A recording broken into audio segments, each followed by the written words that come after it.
Kumpių kaimas, Domeikavos seniūnija. Also Lietuva didžiausia pagal pardavimų pajamas Kauno rajono bendrovė. Tiekia rinkai kompiuterinę, programinę, kompiuterių žaidimų įrangą bei buitinės elektronikos prekes.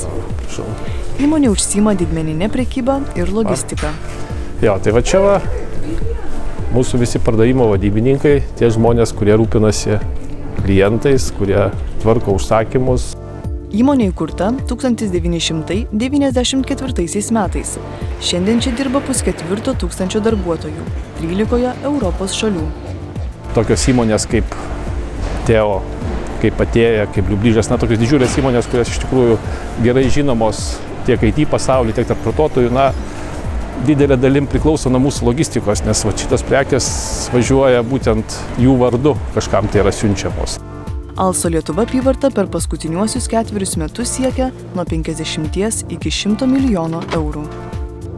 Vienas iš tokio kaip ir esminių darbo ir sėkmės kriterijų yra būtent turėti efektyvią logistikos sistemą, kad, sakykime, pati valdymo prekių sistema sandėlyje būtų greitai efektyvi, greitai padedi, greitai surandi, greitai pasieki, surenki, paruoši išvežimui, ir paskui kitas dalykas yra efektyvi išvežiojimo sistema, platinimo sistema po Lietuvą, kad, sakykime, prekės ten, kaip mes sakom, į daugelį taškų Lietuvoje pristatom prekes nuo 4 iki 24 valandų